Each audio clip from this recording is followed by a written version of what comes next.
Joanne Esposito. Is that how you pronounce it? Esposito? Esposito, that's correct.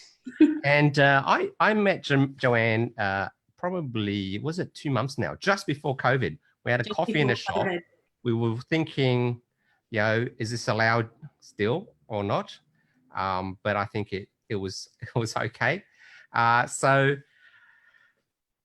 Joanne, I guess tell us firstly about your career as a recruiter, and that will give a good foundation of allowing people to understand where you come from and how you've got the experience that you have, and what qualifies you to tell us about I guess the confessions or secrets. Sure. Well, I'll start with, I used to work in television, and I actually stepped into recruitment. So I walked into a recruiter's office thinking I was applying for this.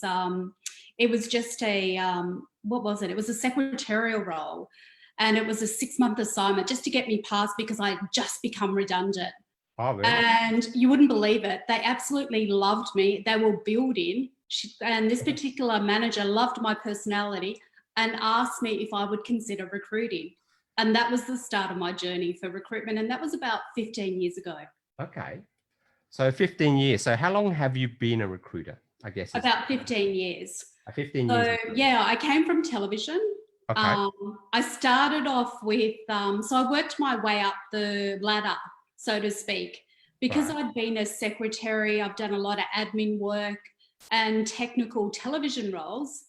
I started recruiting in those roles because it was easy. It was about me having the relationships, and I was able to get the contacts. And recruiting back then, people were quite lazy. They would just... In what way? When you say lazy, like what do you mean lazy? Oh, the recruiters used to just email and they'd get jobs. Jobs would come in quite easily. It's a different market to how it is today. So when you're saying easily, you're talking about like the mid-2000s? Is that? When was it? So I worked on the Big Brother in 2001. I became redundant. It was about 2003. Yes. 2003. Okay. Yes, so the mid-2000s. Yes. Well, it's interesting. I didn't realize it was that easy for recruiters. I found it easy. Wow. Okay. And I wasn't a recruiter. I found my job in television a lot harder. However, it changed. It didn't last like that forever. Okay. Understood. Okay. So, so what's changed now? I guess, you've obviously been a recruiter for quite a few years in that period. What's changed now? What makes it hard? What makes it hard is if you stay in the same industry and you do the same thing, you become that expert, then you're known for that. And that's when you can actually make a lot of money because you're the go-to person for that. I unfortunately wanted to do sales and marketing and do other roles and grow and start doing executive roles. So every few years I had to start again. Does that make sense? Okay. So when you say every 3 years, you mean you lost the clients or what happened? No. I wanted to move on and work on bigger roles. So I started off with administration roles. I got bored with that because I could do that with my eyes closed. And if you think about it, anyone that has a career, it's any job, people want to progress. Does that make sense? Because you don't want to be doing the same thing for 15 years. And you won't stay there just for the money. You will get bored. Right. Okay. So, and that's, I guess, the reality for anyone in sales or account management, right? Correct. So you get a new account, or you have to get new clients, or you change companies, you have to almost start again. There's some degree where you bring some prior relationships to you, but then there's some degree which it depends. Some places are fine. Others you've got to sign it's a non-compete clause. Yeah, that's right. Which would be between 6 to 12 months. Okay, so only 12 months. Okay, I didn't realize that. I thought it'd be much longer. No, it's not much longer than that. But that highlights something interesting, right? What it's saying is being a recruiter is tough. Getting the roles is tough. So there's not that many roles. There's plenty of candidates though, right? Correct. Lots of candidates. So the difficulty is not are there candidates or not? The difficulty is are there roles or not? Which makes it very tough for people who are, I guess, struggling to get a role. to sort of empathize with a recruiter, because they're going to apply for a lot of roles. And how many, I mean, you would get up to hundreds of applications for some roles, right? Yes. Especially the common mid-level roles. Yes. And you can't respond to all of those. You can't even read all of those resumes. Well, I did, but a lot of people wouldn't. I used to go through them quickly. I mean, at the end of the day, a recruiter works for the client. Yes. And that's what people in the candidate side don't understand, is there's plenty of candidates. You can't help all of them. You can skim their resume, but you can't even pick up the phone and call 200 people. You don't have enough time in the day to do that. And it's not personal. Yes. But there, I can offer some tips on how you can get around that, because it is a tough one. I've dealt with candidates, and I have helped people. I actually had an Indian guy who was amazing, but he had no local experience. And that is the toughest. When someone actually is amazing in their own country, you pretty much have to start again in a new country. I had to do it when I lived in London, and I speak the language. Right. Okay. So I get this question a lot, this local experience stuff. And you're saying it's not just someone who comes from a culture which doesn't speak English. You came from Australia, went to UK, and you suffered that sort of. Why is it? Why is it that it's so important to have that local experience? Because I get that question a lot, and I have an answer for it. But I guess from a recruiter perspective, what is your perspective on that? Why is it tough? Again, it's not us, because we know a lot of things are translatable. It's really what the client wants. And I guess it goes back to culture. You're able to adapt. And if you really think about it, it's not even the technical skills. It's really the soft skills. Are you able to adapt to the Australian market? Can you actually do and fit in our team and be part of that team? And that's what I point out a lot, is actually it's a cultural thing. Yes. And it's probably not so difficult from Australia to go to UK, but it's definitely difficult. What I get a lot of questions about is coming from an Asian or Indian culture, where the profile can be focused a little bit on education and qualifications and titles, to what we have here, and to also, I think, a similar degree, the cultural analysis supports this. UK and US are similar in that way. So while Joanne's going to get that, feel free to type in the chat box. I'm hoping, can everyone hear me, by the way? I do apologize. Yes. Okay. My mother said everyone's okay. The chat box. Is someone type in something in the chat box for me? We've got a Q&A. Okay, good. All right. So, we'll answer that question. So thanks, Juliana. So we'll answer that Q&A question.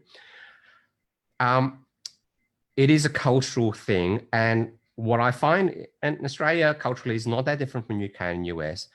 The factor that I find is not about skills or qualifications or anything like that, is if I put you in a meeting, are you going to say anything? Are you going to speak up? Are you going to give me your thoughts? Are you going to contribute and take some initiative? Or do you need to be managed and told what to do? And that's part of that culture, where in those countries, you sort of do what the boss tells you. It's about status and rank and a few of those things as well. So can I just, your advice. So while Joanne is off just handling her phone, any other questions? So I see Juliana is asking, you're starting again from Brazil and would like you to consider what would we consider most important for immigrants looking for work? So your field is finance. Okay. So Joanne, just give us a perspective on what do you think is the tip that you can give to these people who have some sort of cultural sort of factor, disadvantage. What is the tip that you will give those guys to help them, I guess, more easily find a job here? Yeah, I'm going to use someone as an example, if that's okay.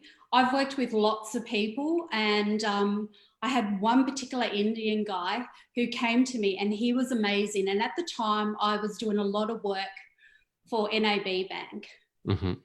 And yes, it translated. He could do the job with his eyes closed. However, he didn't have the Australian experience, and everyone wanted that. Right. So I asked the actual clients from NAB if he can get 3 to 6 months experience somewhere else, even if it's not related to the bank, will you consider him? Can I put him back in the mix? Because he was building a team. And Right. he said, not at the moment, but I'll think about it. And it was a no, no, no for a long time. However, this particular guy was very persistent and he listened to everything I said. So what he did was he went and got himself a very boring administration job that was beneath him. Mm-hmm. But the thing is, he was so humble and he knew just by being in that job, it wasn't about the work experience. It was about learning culturally. How do I adjust to Australia? How do I get to know people here? Mm-hmm. And while he was practicing on that, he was getting his head around the banking legislations. So he's doing a bit of studying. So he went the extra mile and he did that on a part-time basis. I was able to get him in the mix 6 months later. Again, they didn't want to interview him. But you know what I did? I gave them exactly what they wanted on paper. I threw him in there and I said, please, please, please interview him. If I'm wrong, then I'll accept it and I'll give you what you want. But I want you to take a chance on this. And on paper, he does not look right. You know, I mean, he does from another country, but not here. But I want you to take a chance with this guy. And guess what? He interviewed so well. They did a second and third interview because that's how the banks are. They ended up offering him $10,000 more than they were going to give him. Because he did his homework, he was impressive. And he was like, I've never met anyone like that. But if anyone can do that, do you know what I mean? And when you're tenacious and you're hungry for it, but without the arrogance, do you know what I mean? If you can do it and go, you know what? Yes, I've got this education, I've got all these degrees, but let's put this aside because I want this and I'm happy to work for it. That's going to make all the difference. Okay. No, great, great. And that's a good point. And that does help answer some of those questions. This point about taking some initiative, showing a little bit of humility. And I think sometimes when you have a status and you focus on education, you have a few degrees, sometimes we might not be as humble as we need to be, especially in the culture here. We have a very flat structure in Australia. So just moving on quickly, you've written a book. Yes. Confessions of a Recruiter. And I'm reading I'm reading that book and I'm looking at it and you mentioned things about, obviously we talked about how recruiters are client focused, which is those who offer you the job. Yes. And you always appreciate the fact that sometimes, you know, as people, as yourself has been made redundant and move into different roles. Yes. There's this question of, is this good for the candidate? Is this job really good for them? Because as a recruiter, you're not incentivized to back for the candidate so much, right? Because the candidate is not necessarily paying you. It's the employees paying you. I'm going to disagree with that, if that's okay. Because I was working at mid to senior level. So your candidate's your client, your client's your candidate. It's a bit of a... And they become your client, don't they? Yes, they did. So I never had that attitude. I would I'm going to give you another example, if that's okay. I worked on a very senior marketing role and I had 300 people that applied for this job. And guess what? They all could do it with their eyes closed. But I had to choose 20 out of 300. So I spoke to 60 people. I couldn't speak to them all, let's face it. So, but then I must have got about 10 phone calls asking why was I rejected? Because it's actually tough at that senior level as well, you know. There's less jobs the higher you go, and it's a lot more competitive. And so I had to explain to them, and I'm quite honest in my approach, and I'd say, well, this is what the client wants. Yes, you can do that. And then again, they'd be upset. And it doesn't matter if you're senior or junior, you're going to get that. And then I said, well, let's break this down a bit. Okay, you've come from, let's just say, this was a banking government culture. So it's quite structured. You've come from a really flat structure and you come from advertising. Do you think that would this be too rigid for you? So I would actually let them know and start visualizing this is how the environment's going to be. Yes, you can do the job, but do you actually want to be there though? Let's think about it. Yeah, and I guess my point also is the good recruiters I found, they're very good with working with both sides. They Mm. understand the candidates, because the reality is most recruiters don't last that long in a role, do they? Many recruiters don't last so long. When they're younger, yeah. Yeah, yeah. Let's face it, it's a tough gig. It's a tough gig. Yeah. But the good recruiters, like what you said, so they sort of appreciate both sides. And I think you also mentioned in your book that this is part of the reason why you do it, and why I guess you were coaching people as well, is that you wanted to help a little bit more on that side too. Yes. And so if you're interested, just a quick plug for your book, Confessions of a Recruiter, available on Amazon. Now, and they also get a bonus. I can do like a career roadmap for them. So I'm happy to give them a little bonus for your viewers. Yeah. Okay. So if you have a link for that, just give it to me in a sec. We'll paste it in the chat box. I've got 2 questions pop up. I won't get to them right now, but we'll get to them very soon, because I think what happens is the questions create engagement. But I see all these people online who haven't asked yet. So I want to make sure I cover enough of the territory for them. So, so you've given us some stories about good candidates. So our viewers or our attendees today, as well as when I put this on the various channels, LinkedIn, YouTube, etc., they'll have questions such as, what about my situation? And we can't cater for every situation. We can't tell stories about every situation. Some of those will be foreign migrants coming here with qualifications. Maybe they did another degree here. Some of them will just be in our current situation, made redundant because of whatever reason. Yeah. Or some just want to move and they realize that their career, because we always have a little bit of an idea, we should go this way. And then we go a little bit that way and realize that we don't really want to go that way anymore. And it's happened to me. It's probably happened to you. Yes. It's happened really to 85% of people out there, in my opinion. And they want to maybe take a different change. In your experience, how do you advise those people? Because, there's a recruiter perspective, and now that you're helping the candidates, right? A candidate who wants to switch, that's not easy for a recruiter to place, right? But what is your advice to those people? The people who doesn't love and wants a way sideways or a way out or away from the stuff they didn't love and they thought they were going to do, but don't really want to do anymore. What is your advice to those guys? How do those people get ahead? It's funny when people do that, sometimes it's a bit of a fantasy of what they want to do. So I'm a really big believer in do your research. Start, there is that hidden job market. At one stage it was over a half of jobs that are not advertised. It could even be up to a third. I don't know the exact figure, but the reality is there's a lot of jobs out there and people are getting them and they're not even on the market. So it's becoming, perhaps because it's a business focus, get really good with LinkedIn, learn to use it strategically and start having, I call them information meetings. So where you set up a meeting and you don't ask for a job, you ask for information, you get to know them, find out about their career journey and what is it that they're looking for in that particular company. Because remember, every company has a particular culture or they have people are a certain way. So find out what it is, because maybe it's not what you thought it is. Maybe it's a fantasy or maybe it's perfect. But you don't know until you get yourself out there. And the more people you speak to, the more you have an understanding of the direction you want to go to. It gets you clearer. And it's a good point, because people complain about this hidden job market. And it's not really hidden. It's just, if I go to a recruiter, they have to pay you a bunch of money.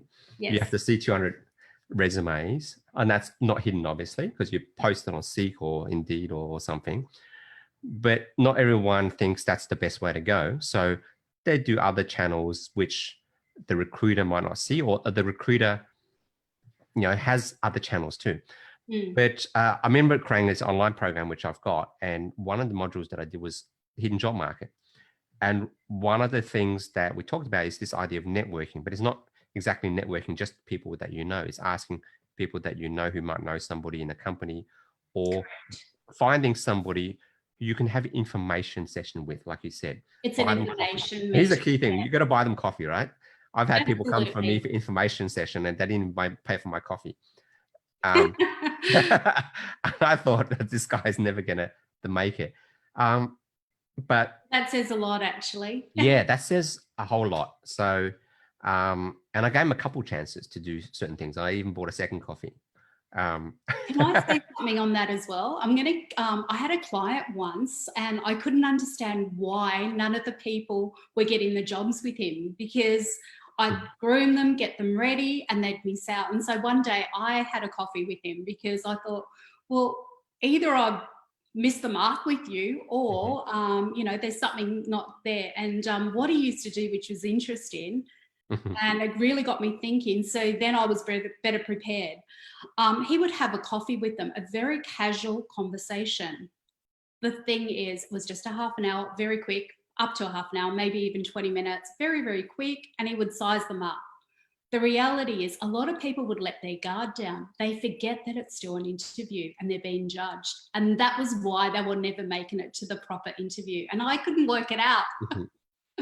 And this is what we're doing. So even if you are asking for, just treat it as an interview, because you never know if someone's going to, if they've got an opportunity coming up or they know someone else, because if you can impress someone, they will think of you.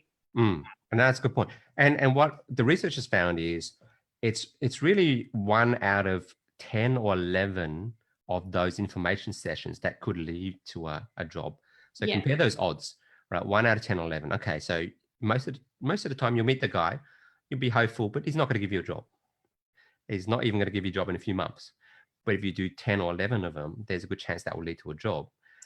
Compared to 200, 300 applications for a job, and if you're not the top so many resumes, you'll never even get called by a recruiter. So it is a bit of a leap for these guys too, right? It's not something that most of us have been trained to do. Nobody's ever trained to do this. And some of us do it more naturally than others, but it's not about being the perfect personality, is it? So someone who's too casual, he's not going to get the role. If I go into a further thing then, right? So this is people who want to change or get a job, any job. They'll maybe impress somebody that says, "Oh, you're really interested in this area. I'm going to give you a chance."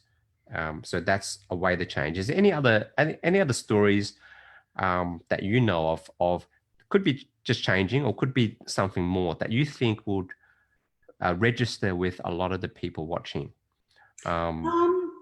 Struggling to get a job, made redundant, any of those things, any story that stands out for you? I think with COVID at the moment, because I was chatting with a friend of mine who works in HR, and it's really tough. So if you look at the statistics, there's going to be a hell of a lot more people than jobs. And unfortunately, when we've got a market like that, the client's going to be a lot more fussier because they know they're going to get the person anyway. And however, there's always ways around it. So instead of it letting it get to you, your focus should be on saying, well, how can I change? Because maybe this opportunity is not right for me, but I can meet someone else that will see that in me. So if that's happening, their decision is based on technical skills. Does that make sense? When someone hires that way, it's based on technical skills, but we all know your soft skills is what actually allows you to grow as a person, to be in a company as a culture, and to fit in as a team. Do you know what I mean? And to collaborate. Yeah. And how someone cheat that, I guess, like, because if I'm not great with people, or I'm not great networker, or not great chit chat, let's say, or I'm not a public speaker, I don't have all those skills. Am I going to sort of dedicate my time for the next 6 months to develop those? Or is there a way to, I guess, I want to say cheat, it's not the best word for it, but it's how do I convince other people that I can do some of those things in, let's say, the next... Can I say something, Dick, there? You need to actually convince yourself first. So it's not about cheating. People don't mind if you're a little bit shy. You're not an expert. I mean, you just saw what happened just then. People don't mind. You're human. Do you know what I mean? You can make mistakes, but when you're passionate, they can see you, and you could be the shyest person on this planet. Your passion's going to come out. And I've seen that so many times. So get passionate. Do you know what I mean? It's Yeah, going to and make that's a a good point. Yeah, difference. because when I coach people saying stuff like public speaking or networking skills, Mm. it's always difficult at first, but it's surprising how quickly they can get over it. Like public Yes. speaking, by the third time I get them on stage, they're not nervous anymore. Now put them in front of a bigger audience, they'll be nervous again, but do it a couple more times, they'll be It's not nervous going anymore. through the hurdles, Dick. So you've got a hurdle to go through, then it's the next one. It's like anything. If you want to grow, you have to get outside your comfort zone. That's how it goes. Do you know what I mean? You can't stay who you are. So for instance, I've had to make changes with COVID. You know, I started to do some workshops. Well, I'm not getting the gigs like I used to. So I'm actually going to study and get certified as a trainer, because it's going to make all the difference. So I was born in this country and I'm experiencing it as well. So the reality is, it doesn't matter if you've come from another country, but your attitude is going to make all the difference. You have to adjust and you can't take it personally. I've been rejected from, when was it, some jobs as a recruiter, and they actually apologized and said, yes, you can do the job, but the thing is the client wants blah, blah, blah. And do you know what? I don't get upset about it because I know it's not personal. If you move on, your energy can go somewhere else into something that's going to be a better fit for you. No, agreed. And I think you got to think also the client is making an investment. So it's the attitude which makes the investment worthwhile, because your skills are current. You obviously will improve on them. But if I have someone with a bad attitude, that's going to have a much bigger flow-on effect. If I have someone with some good soft skills, they're going to adapt better and learn with the crowd a little bit more and team up a little bit more. Yes. So what I'll do now, I'll quickly go to a couple of these questions. We've got a couple of questions. We might knock those off first. Okay. And then we'll ask. Actually, what I might do is, anyone else with questions, please ask. What we're gonna dedicate a chunk of this time to answering these questions. But before I go on, I guess, the book is called Confessions of a Recruiter. It's almost like the secret tricks of how to get noticed by a recruiter. Is probably what people were tending for. If I want to get your attention, if you're a recruiter and our audience members are thinking, I don't have a job, I want to get a job, I want to impress this recruiter, what do they need to do? What are your suggestions they need to do? They could be employed, they could be unemployed, they could be senior, they could be junior. What do they need to do to get your attention? Well, you got to build rapport and trust first. That's goes without saying. So when I wrote that book, I actually put myself as a candidate, because I remember being that candidate, being rejected. I've been redundant 3 times, so I've gone through the process. And then, so you've got to build rapport. You've got to make sure your details are all up to date and it's consistent. So they're going to check you out on Facebook, LinkedIn. And when you say build rapport, that's when you meet the recruiter. Is that right? What if you're just in the process of applying? How do you actually get to meet the recruiter? Like, what makes you decide this person is worth meeting? Well, they're all on LinkedIn. Sorry? Recruiters, they're all on LinkedIn, so that's a good start.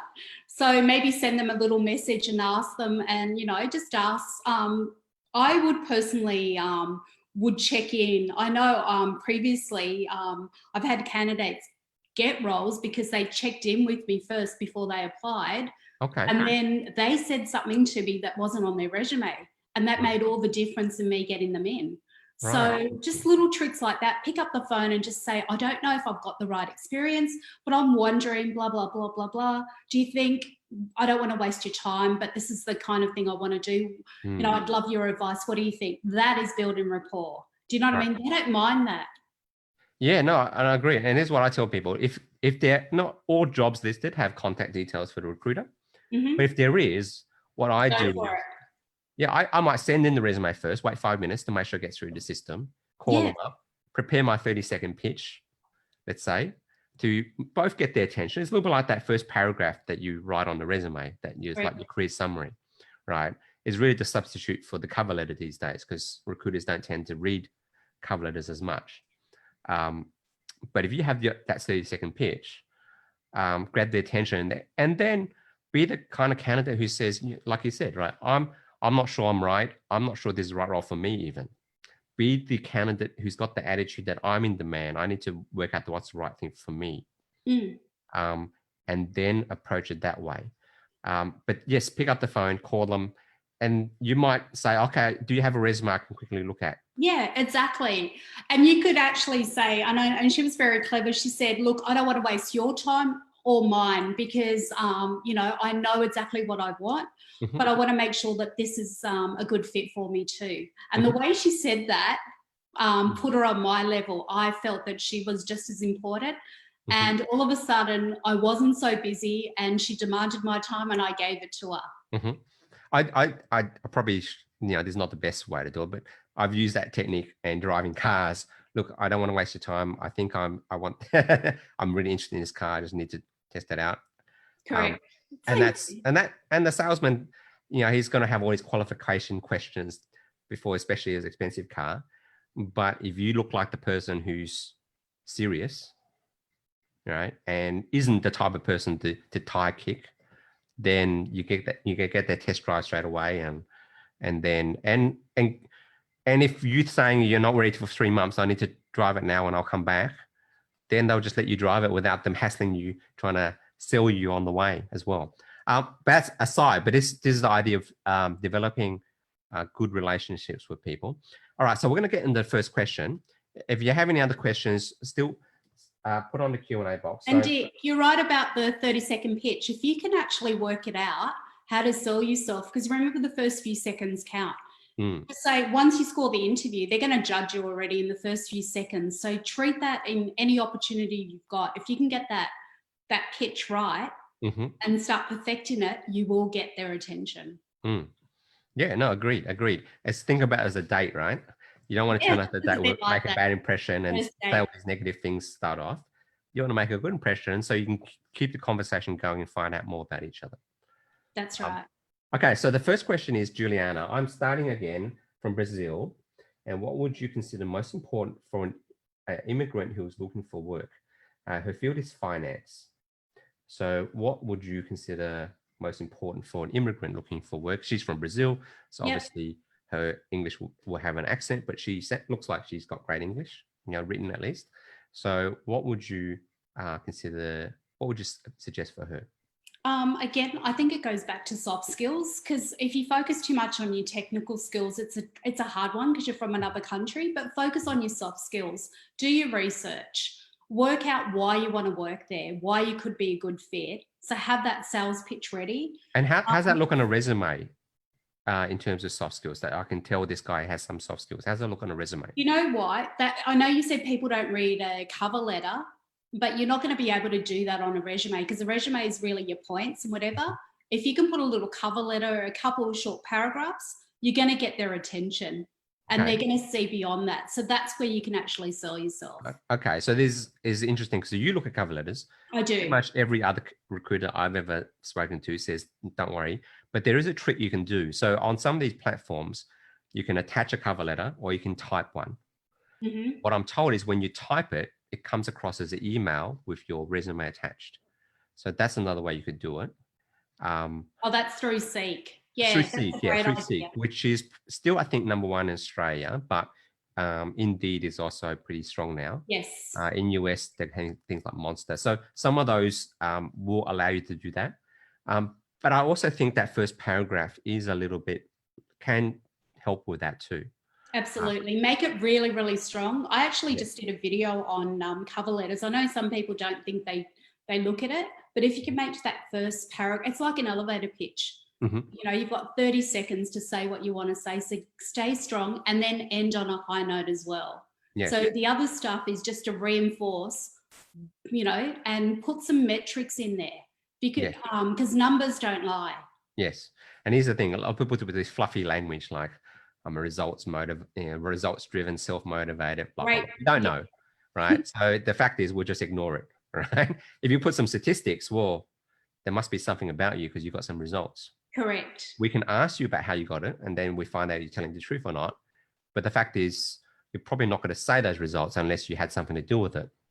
And if you can have specific results, then we're more likely to believe you. So if you said, I ate 1.5 burgers this morning, well, it's more likely that you had 1.5 burgers than you just ate a burger. right? Because you Correct. were very specific. So I actually think decimal points and things like that actually make quite a good impression. So Soft skills. So going back to soft her skills. question, adaptability, just be kind to yourself as well. Having some healthy boundaries is the ultimate way to be really kind to yourself. So start working out, where should I put my time? Maybe you could do your job search in 3 parts so that you don't get disillusioned with the process. Like a bit of networking, bit of applying online, a bit of online trying to get information meetings, mix it up a bit. Do you know what I mean? Okay. And you will get results. It doesn't matter, even though you're an immigrant from another country, people want to help people that show that they're interested, that they're willing to learn and grow. And on the resume, what about things in the back, such as other activities? Do you consider that a way to help show that you've got some of those skills as well? No, I didn't really care about that. Oh, really? Oh, interesting. Yeah, because I know some people do, but I might put things like I created a club, or I've involved in this or that, or maybe so that sort of stuff. I don't mean like my interests were reading and horse riding. Yeah, you know, with her, because she's from Australia, another country, the best way is probably to start doing maybe do some voluntary work. Yeah, so that's the stuff that I like to see, because that shows that open attitude as well, right? I'm willing to mingle and participate in things. And I'm going to have some social skills as a result of it as well. Yeah, and it shows you're going to go the extra mile. And don't forget people think that you can, you can actually get some contacts from informal way of meeting people. So, just that informal way, you never know where you're going to get some leads. Yes, that's a good point. That's a good point. So the next question, I'll move on, is from Barty. Barty says, hi, I'm between jobs, extensive experience in finance, an Australian chartered accountant, and I'm struggling to get work, even though I can do the roles. What should I do? We sort of did cover this a little bit, but anything you'd like to add to? So she's an accountant. Sorry, it's Betty, not Barty. Becky.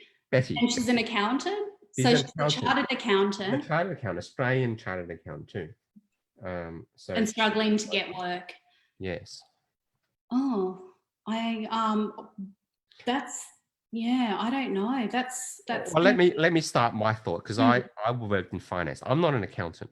Yes. I started more as a business analyst, commercial. I've done M&A stuff. I've done a lot of financial modeling, so I'm great with Excel. I've worked with a lot of accountants. A lot of accountants want to become analysts as well, and I find that skill is not always transferable. Just because you've got good at numbers, you're not good at understanding business. And what I suggest is, yes, a CA or chartered is a qualification, and sometimes is necessary. If you want to be a CFO generally, or even a financial controller, you need that qualification. But I like to sort of, if I'm looking for someone in finance, and I know this is more in demand because there's plenty of accountants and plenty of board accountants, right? So the successful accountants that I know love accounting. Now here's the thing, right? Most accountants don't love accounting. It is not the most exciting thing in the world. You got to love what you do. You got to love what you do. So most people don't. If you do, then you should show that some way. If you don't, then what you need to do is you need to show some of the diverse interests. And this is my perspective. I've tried to recruit analysts, and I've read most of the resumes I received, the guy's accountant. And this is the problem with being an accountant, is you're just doing month end, you're doing figures. In the past, if you ask an accountant, I even ask financial controllers, how do we do this month? After doing the numbers, they don't know, because they're so busy doing the numbers. And I've gotten to this point too. I'm so in the forest, in the trees, I can't see the forest. Yeah, true. I'm interested in the forest. The CFO is interested in the forest. He wants to know that it's been taken care of, the numbers are done and correct, but they're more interested in the forest. So if you can show a little bit more dimension to you, because the reality is there's a lot of accounts, and a lot of board accounts, and a lot of accountants who've got chartered or CPAs. it's not, there's probably too many. It's a little bit like graduate engineers, right? There's just not enough roles for graduate engineers. There's not enough roles generally for accountants. But I like to see that dimension. And the guy further up is looking for that dimension too. The guy can start analyzing things, start communicating, because not all accountants are great communicators, especially because they're stuck in the forest. They're talking a They little bit need like IT people. to, I know when I was recruiting for NAB, we did actually look at accountants for relationship manager roles, and they wanted to do that, but they needed to be able to communicate and have that sort of personality as well. That's so essential. And For I think there's a few things that I look for. So, there was a time I actually wrote some articles and put on LinkedIn. Now, articles on LinkedIn don't necessarily get a lot of views unless you're someone famous, and because they don't even push it. It doesn't often even appear on the front page of your profile. You have to click a few times before you get there. But what I did was I wrote some articles and I put the link on my resume. And the idea that having an article, and then someone might click it, because these days they don't always print it out, they can just look on screen. It's demonstrating that I thought about this area and I have an opinion, I have some expertise. It's a little bit like how people write books. Like, you've got a book, Joanne, and that makes you a bit of an expert. I've got a book which I guess I've had some, I'm a co-author with some famous people, Richard Branson, etc. And that sort of makes me sound like an expert, right? I can put that book in almost like a business card. An article on your resume, or link to something that might show something like your communication skills, your public speaking things, groups that you got involved with. This gives me a perspective of dimension that most accountants, just same as IT people, right, can give that nerdy image. Yeah, absolutely. Dressing differently. Accountants tend to dress a certain way. IT people dress in a certain way, appear in a certain way. So all these things just break that. So I'm like everyone else, sort of. But I'm happy to, I know, because we've got to move on, but if Becky wants to reach out to me, I'm happy to sort of give us some advice, because it is hard when it is quite general. So I'm happy to do that. Yeah. So our next question here is, if you can type in the Q&A box, it's easier for us, so separate from the chat. So, but NHT020 is asking, how do you build rapport with recruiters that makes them remember you? How do you build rapport with recruiters? Now, I've done this probably a little bit naturally because I like recruiters. I tend to chit chat with them a lot. Go for it. but I guess the question is for you, Joanne. How do you build rapport with recruiters? Well, it's being consistent and honest with your approach, because that's what they look for. So you go in there, you need to be patient as well, because recruiters are quite busy. So don't be too pushy in the fact that if you haven't heard, even if someone has said that, because their intentions, they might have said, I'm going to call you back in 2 days, and then they forget and it's been a week. Then, pick up the phone, but don't scream at them. Don't be nasty, because you will not have someone on your side. Yes. There's just be patient with them, because they're juggling. So especially an agency recruiter is working for, has so many roles to look after. And even a internal recruiter would have, and it might have just slipped by and they've forgotten, and it's not personal. So remember that. So really make sure and show them your transferable skills. Let them know that you've done your homework. Go in there and let them know your passion and why you could be a good fit. But then stop. Let them talk, because if you keep going, they'll get sick of you. Do you know what I mean? You've really got to have that. It's almost like a dance, you've got to know how to move forward and back. Do you know what I mean? And that's their turn and it's your turn. And if you can do that, you're going to be able to get their attention. And I guess my perspective is, I've worked in the recruitment agencies, not as a recruiter, actually. I worked in the more business side, but I've dealt with a lot of, I worked with a company which had 4 different recruitment companies attached to it. Okay. And yes, different levels are different. Recruiters are all different, but, and they all have different styles of communication. But what you said is sort of being honest, but also, you're right. If I hassle recruiters, and sometimes you have to chase them up. The reality is you have to chase them up, because they'll forget you. They see so many people, they don't remember who you are. But if you leave messages, don't leave 50 messages. Correct. You Right? don't Leave want a to become a message. stalker. If you call the next time, it says, "Oh, look, I left a message earlier. It's all right. I'll try them again later, unless they call me back." I'll just be sort of plain and honest with them. I don't want to, them to arrive at their desk with 50 pieces of paper. I'll leave a message, and then if they call me back, they will. I'll try to just get hold of them. And generally, you can usually get a direct phone number for them, because when the email comes across, usually they have a direct phone number, or reception will still put you through. Yeah. So that's, and you can email, right? I'm just following up, blah, blah, blah. And what you could do as well, instead of waiting for them to come up with the date, just say, I'm free, blah, blah, blah. Turn it around. Yeah. You have to take responsibility as well. It's not just them. And just say, I'm free, blah, blah, blah. Does that suit you? Or would you like another one? I'm going to send you a calendar invite right now. Do you know what I mean? And then they're committed. And this is what I also do. I offer, because they're not going to fiddle your resume for you. It's too much time, right? I mean, anybody who's done their resume probably realize how many hours it is. It's a lot of work. Right? They're not going to change it for you. They're not going to, you offer to say, look, would it help if I edit certain things? If you're going to, would that help me? Especially if they're going to forward to a role. I used to change it. I used to when I used to hear things in their interview. But as long as it's simple, right? It's a lot of work. Sorry? Yeah. I used to fix it up for them. Yeah. But most, like even changing a few things can take 20 minutes, right? Yes. Your recruiter's not going to do that, but you offer to do it. And it's even if you change, I'm just sending you. Do it now. Yeah, I'm sending you a latest copy. That gives you an excuse to contact them, right? I'm just sending you a latest copy. Just want to see how it's going over my resume. This is more targeted towards what we discussed. I'd find an excuse. That's a great idea. Yeah, I'd find an excuse to contact them, which doesn't sound like I'm hassling them. Also, what I do is, because I got a terrible memory, I have a spreadsheet. I say, because when someone calls me, I don't remember who this person was or what we discussed. So I go to my spreadsheet and say, okay, we talked on Thursday and we talked about this. This was a salary, and this is where we left it.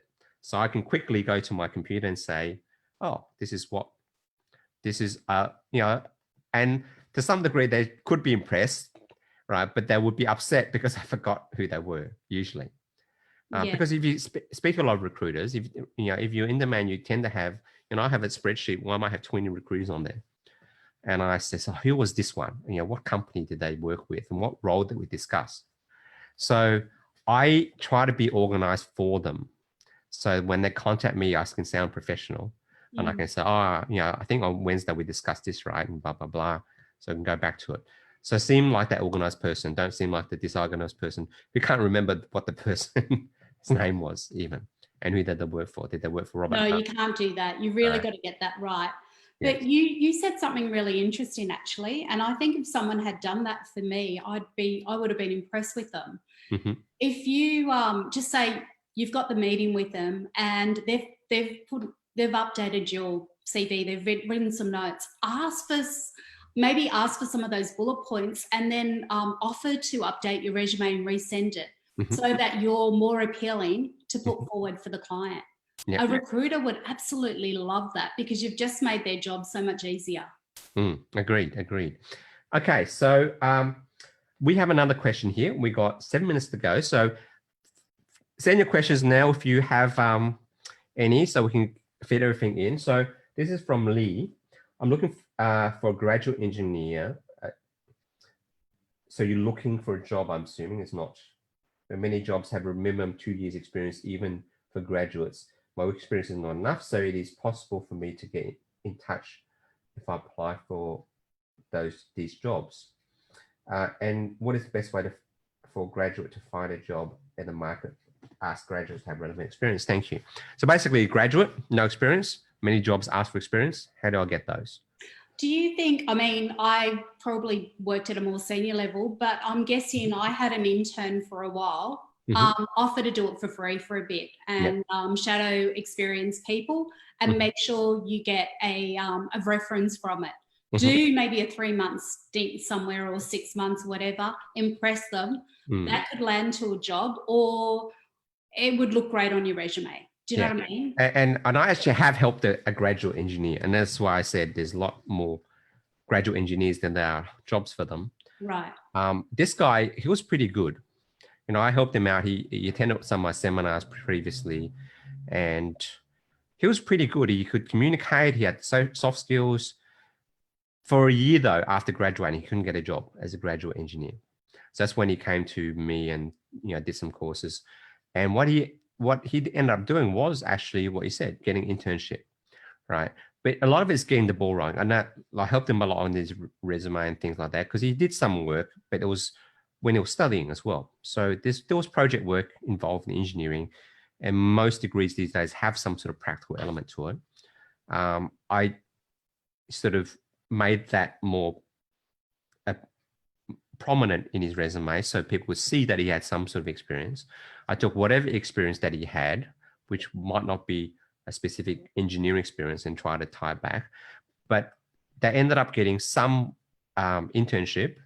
And then while they were interning, they got an offer, and then they got another offer, right? So the internship, there is a way to rewrite some of your experience to show that you have experience, and also don't be afraid to volunteer. Absolutely. Yeah, and it goes volunteer. back to get on LinkedIn, ask for those information meetings. If you don't ask, you don't get. You know, you can't just apply for jobs online and then get upset, because that's just part of the equation when you're job searching. And the reality is, yes, there is, you know, it is tough. There is more supply. It is tougher. More demand. Sorry, more supply than demand, especially for something like that. So you do have to stand out. You can't just sort of say, well, you know, it's not fair.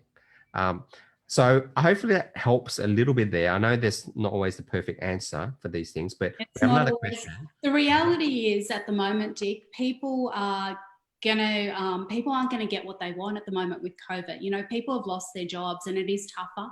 And so your attitude's going to make all the difference when you show that resilience, when you're adaptable, you've got the tenacity, you're a little bit creative, you think outside the box.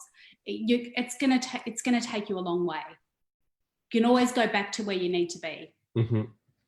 Okay, so all right, so we've got 3 minutes. We've got another question here. We'll answer this quickly.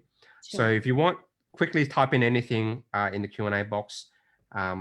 And we'll answer this one quickly. And what I will do is we'll type up any resources if you want to give us any sort of resources, Joanne, to the people. So this question is, apply for several IT, this is from Dan, IT project management jobs directly with companies. HR reps have called him 3 times. They haven't progressed the interview. The feedback is, though the project management skills are great, interpersonal skills were not. How should I show you have great interpersonal skills over 5-minute conversation? Generally a nice person. If you can do that, Joanne, I'm going to. Can you just, because you read it really quickly, can you just can you click on and see it yourself? Oh, okay. Yep. Yeah. Click on a Q&A. Applied for several IT project jobs. Okay. Yeah, IT project management jobs. Yep. Can you see it? Yep. Okay, cool. So he's had a phone interview, but he hasn't moved to a face-to-face. That's what I'm guessing. That's right. Yes. So how would you answer that? I think perhaps he wasn't prepared for his phone interview. You've got to still treat it. It is a little bit tougher, but it's almost like, you know, you have to show that you're interested face-to-face. And it's like the first few minutes really count. So I think, unfortunately, sometimes when we've got these, IT people, you are more behind the scenes. So it takes a while for you to warm up. Unfortunately, in a phone interview, whatever you can say whatever you say in an hour in a face-to-face interview, you can do in about 20 minutes. So you have to speed it up. So if it's going to take you a while to warm up, and I'm guessing that's what's happened. It probably took you a while to warm up and show your personality, and they've already judged you, unfortunately. Yeah. That's what it feels like to me. Yeah. So here's a perspective, and this is nothing against IT people, but IT people, as you said, are generally dealing with. I'm just going to use it. No, it's not everyone. It's a generalization. Yeah, it's a generalization. But what I do find sometimes with IT people is because they're trying to fix things which are wrong, their perspective is more like, you know, is a little bit more negative. So what I suggest is I want you to step into other people's shoes. What they're not always good at is stepping in the other person's shoes in the conversation. So saying hello, being appreciative of their time, you know, phrasing things in a way which isn't a demanding, right? Can you tell me this, right? Well, that's demanding, right? You're not their boss. They don't have to tell you anything. Appreciate what they say. Says, oh, look, I understand that. Thank you for telling me. I have this, you know, like I have this sort of perspective. So almost saying, having a good conversation, just generally. And I think the way you can develop this is go attend groups, you know, go to things like Toastmasters and practice public speaking and feel nervous because communication skills can be pushed faster when you get put in these pressure situations as well. So my suggestion is you need to practice a little bit more empathy, possibly. Yes, you might be a nice guy, but sometimes quiet guys are nice guys, but quiet guys aren't good interpersonal skills people. So get into situations where you can show appreciation for the person's time or effort and thank them, all this sort of stuff, and make some physical efforts. So I think that's all we have time for. So what I'm going to do is, Joanne, would you like to share any links with people regarding what you do? And I know you have, like myself, some live programs. I'm going to share a few groups that they can join. So I've got a YouTube channel. I started a YouTube channel where I put some videos. I started a Facebook group called Career, Job Search, and Professional Development, and also a same group on LinkedIn. LinkedIn is a good place to go because obviously it's professional. Also on the Facebook group, I'm just posting that now, and I'm going to post my YouTube channel as well as my website if you're interested. Please join those groups because what will happen is we will put more resources. If Joanne wants to share anything, she will put those resources up. Feel free to comment on those as well. I've shared it on a page on Facebook, which I will share later, probably on those channels, so you can have a look. Joanne, would you like to make sure you put it in all panelists and attendees if you want to share anything? Oh yes, I just realised I'm happy to share. I've got something where I've got 7 ways to find your career spot, where I actually just talk about a few things that are quite important. And if you do a bit more research around those, it's going to make a difference. And I'm happy to give everyone a 15-minute clarity, career clarity call, because they might be stuck on something, and I'm happy to give them an idea of what they can do. At the moment, and my book, I guess, but yeah. I've just sent everyone my email as well. You can contact me. I tend to focus more on online help. I'm more of a volume guy, but if you like to ask me any questions, I'm happy to answer them as well. It might take a little bit of time, but as I said, I'm releasing some. I've released some online training and support. I'm going to actually add things like what we talk about, soft skills. I'm going to add things like networking skills training, public speaking training. I've coached a lot of people on public training, including executives as well. And Joanna, you've put your I'll put my email address. on there. I'm happy to. I'm still building part of the course, but I've got something that I can piece together. So Terrific, yeah, I'm happy to if anyone needs a little bit of advice if they feel stuck on something, but I'll definitely give you that 7 ways, because you can expand on that and it's going to make a difference. Terrific. So copy those before they go, because once we end the call, those chat boxes will disappear. So if you want to just copy it or take a screenshot, do that now. We may put those links up on the things later, but we don't always necessarily do that because there might be sort of time sensitive as well. In this case, it's just channels and Facebook groups and LinkedIn groups you can join. So if there's no more questions, I thank you. If you would like to thank Joanne, you can do so. Type in a chat box to say thank you. Next Tuesday, just so you know. And if you haven't joined, if you join those groups, I'll make those announcements there. Some of you have come through Meetup. Some of you come through other channels as well. Next Tuesday, we'll have a different series. So we've got the Ask Recruiter series. This is our second one. So thank you, Joanne. And the next Tuesday, we'll have a series called, I guess, Career Success Series. So I'm going to interview 2 people. Some of you may know Gareth Wadika. He came from India, works in IT. He's even got a book called A Guide to Integration, or Immigrant's Guide to Integration. So he's written that book. So if you come from overseas, and I got another person, Mario Silvera, who's actually worked more in the sales. He's come from a call center background and moved up into national sales or national account management roles, and also working with startups as well. And he's created, almost with his partner, a group called the Weekend Club for side hustlers as well. So so that'll be next Tuesday. So join those groups. The announcement will come up there. Next Wednesday, I'm doing another talk with studentjob.com.au, which focuses on international students and graduates. That will be listed on some areas, not necessarily all areas, because that's not necessarily my event. I'll be hosting a panel there. And then every week I'll be putting up new content. So stay tuned. I've just started the YouTube channel. All those groups I just started. I'll be putting more video content up soon. So thank you again, Joanne. Thank you, Dick. And thank you for everyone attending. And you got 5 seconds before end to copy anything that you like. Any final words, Joanne?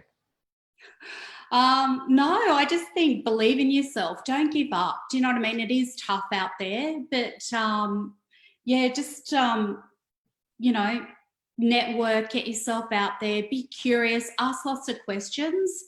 And if it does get tough, just go back and give yourself a break, you know, like have a bit of fun and rest, because that's going to give you the energy to keep going.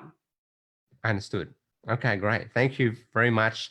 And if you want to see Joanne's book and purchase it, amazon.com.au, Confessions of a Recruiter.